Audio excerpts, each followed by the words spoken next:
Breaking లో చూస్తున్నాం. సంధ్యా theatre తొక్కిసలాట కేసులో అల్లు అర్జున్ బెయిల్ పై నాంపల్లి కోర్టులో విచారణ జరగనుంది.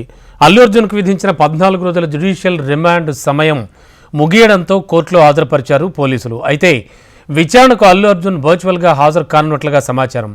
సెక్యూరిటీ రీజన్స్ వల్ల కోర్టుకు ఫిజికల్గా హాజరు కాలేనని, వర్చువల్గానే కోర్టుకు హాజరవుతానని కోర్టుకు తెలిపారు అల్లు అర్జున్. అయితే పిటిషన్ను Nampally session court pass over చేసినట్లుగా సమాచారం.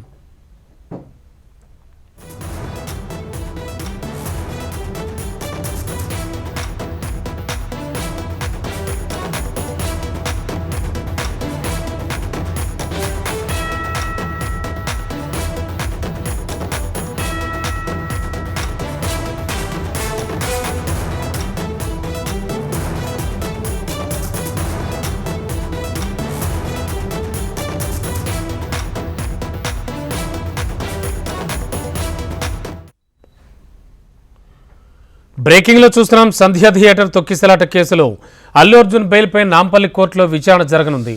అల్లు అర్జున్కు విధించిన 14 రోజుల జ్యుడిషియల్ రిమాండ్ సమయం ముగియడంతో కోర్టులో హాజరుపరిచారు పోలీసులు. అయితే విచారణకు అల్లు అర్జున్ వర్చువల్గా హాజరు కానున్నట్లుగా సమాచారం.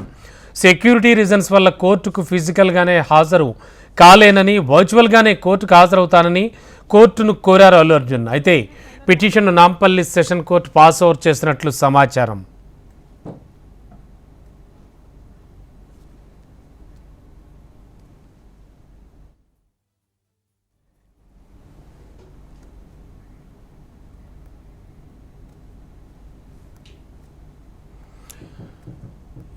బ్రేకింగ్ లో చూస్తున్నాం. సంధ్యా థియేటర్ తొక్కిసలాట కేసులో అల్లు అర్జున్ బెయిల్ పై నాంపల్లి కోర్టులో విచారణ జరగనుంది. అల్లు అర్జున్కి విధించిన 14 రోజుల జ్యుడిషియల్ రిమాండ్ సమయం ముగియడంతో కోర్టులో హాజరుపరిచారు పోలీసులు. అయితే విచారణకు అల్లు అర్జున్ వర్చువల్గా హాజరు కానున్నట్లు తెలుస్తోంది. సెక్యూరిటీ కారణాల వల్ల కోర్టుకు ఫిజికల్గా హాజరు కాలేనని, వర్చువల్గానే కోర్టుకు హాజరవుతానని కోర్టును కోరారు అల్లు అర్జున్. ఇక ఇదే అంశానికి సంబంధించి లేటెస్ట్ ఇన్ఫర్మేషన్ మా క్రైమ్ కరెస్పాండెంట్ అమర్ సిద్ధంగా ఉన్నారు. అమర్, ఏం జరుగుతోంది? గతంలో లేని సెక్యూరిటీ రీజన్స్ ఇప్పుడు కొత్తగా అలా గుర్తొస్తున్నాయి. అంటే ఈ క్వశ్చన్స్ కూడా లేవనెత్తుతున్నారు చాలామంది. ప్రస్తుతానికి ఏం జరుగుతోంది కోర్టులో? రమణబాబు, నాంపల్లి కోర్టులో ఇవాళ సినీ నటుడు అల్లు అర్జున్ హాజరు కావాల్సి ఉంది. అయితే శాంతి భద్రత దృష్ట్యా హాజరు కాలేను, వర్చువల్గా హాజరవుతానని కూడా సినీ నటుడి అల్లు అర్జున్ తరపున న్యాయవాదులు నాంపల్లి న్యాయమూర్తికి తెలిపిన నేపథ్యం అయితే ఉంది. అయితే ఏమైతే సెక్యూరిటీ భద్రతా దృష్ట్యా మాత్రమే వర్చువల్గా హాజరవుతున్నాను కూడా అల్లు అర్జున్ తరపున న్యాయవాదులు అయితే తెలిపారు. ముఖ్యంగా చూసుకుంటే ఏదైతే చిక్కడపల్లి పోలీస్ స్టేషన్ ముందు గతంలో చూసినటువంటి బందోబస్తు కావచ్చు, శాంతి భద్రతల ఇష్యూలు కావచ్చు, ఇవన్నీ కూడా ఉండే అవకాశం ఉన్న నేపథ్యంలో తప్పనిసరిగా అల్లు అర్జున్ ఇటు వర్చువల్గానే హాజరవుతారని తేల్చి చెప్పారు న్యాయవాదులు. అయితే దీంతో న్యాయమూర్తి దీనికి సంబంధించి ఇంకా క్లారిటీ అయితే ఇవ్వలేదు. అయితే ఇది ఇలా ఉండగా దీనికి సంబంధించిన రెగ్యులర్ బెయిల్ ఏదైతే ఉందో రెగ్యులర్ బెయిల్పై కూడా ఇవాళ వాదనలు కొనసాగించారు. వాదనలు కొనసాగించిన తర్వాత న్యాయమూర్తి దీన్ని ఏదైతే పాస్ ఓవర్కి కూడా చేసిన నేపథ్యం అయితే ఉంది. ప్రస్తుతానికి ఇవాళ అంటే జ్యుడిషియల్ రిమాండ్ అనేది 14 రోజుల వరకు కూడా ఏదైతే అతనికి విధించారో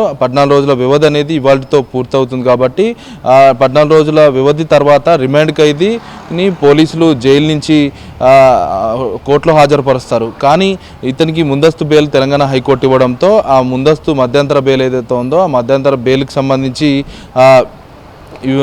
మధ్యంతర బెయిల్ కూడా ఇచ్చిందంటూ కూడా హైకోర్టుకు సంబంధించిన అంశాలన్నింటినీ కూడా ఇవాళ నాంపల్లి కోర్టులో అల్లు అర్జున్ తరపున న్యాయవాదులు తెలిపే అవకాశం అయితే కనబడుతుంది. అయితే ప్రస్తుతం అయితే నాంపల్లి కోర్టుకు సంబంధించి ఇటు రెగ్యులర్ బెయిల్ పాస్ ఓవర్ కావడం, మరోవైపు అతను వర్చువల్గా హాజరవుతారని కూడా చెప్పారు. అయితే ఈ కేసుకు సంబంధించి రెగ్యులర్ బెయిల్కి సంబంధించిన మూమెంట్ను కూడా ఇటు అల్లు అర్జున్ తరపున న్యాయవాదులు చేశారని చెప్పుకోవచ్చు. ఎందుకంటే ఇప్పటికే ఆ మధ్యంతర బెయిల్ ఏదైతే ఉందో మధ్యంతర బెయిల్కు షరతులు, పర్మిషన్స్ ఉంటాయి. అవి ఇంటర్మ్ కాబట్టి అది ఎప్పుడు ముగుస్తుందో తెలియదు. కాబట్టి తప్పనిసరిగా రెగ్యులర్ బెయిల్ కావాలని కూడా అల్లు అర్జున్ తరపున న్యాయవాదులు తెలిపిన నేపథ్యంలో ఇందులో భాగంగానే ప్రస్తుతం అల్లు అర్జున్కి సంబంధించిన రెగ్యులర్ బెయిల్ కూడా పాస్ ఓవర్ కూడా చేసినట్టుగా తెలుస్తుంది. అయితే మరి కాసేపట్లోనే 2.5 గంటల సమయాన వర్చువల్గా అల్లు అర్జున్ నాంపల్లి కోర్టుకు సంబంధించి న్యాయమూర్తి ముందు వర్చువల్గా హాజరవుతారు. హాజరైన తర్వాత న్యాయమూర్తి అడిగే ప్రశ్నలకు కూడా సమాధానం ఇచ్చే అవకాశం అయితే కనబడుతుంది. అయితే ముఖ్యంగా పోలీసులకు సంబంధించి ఇప్పటికే మధ్యంతర బెయిల్కి తప్పనిసరిగా షరతులు ఉంటాయి. ఉంటాయి కాబట్టి ఆ షరతులకు సంబంధించి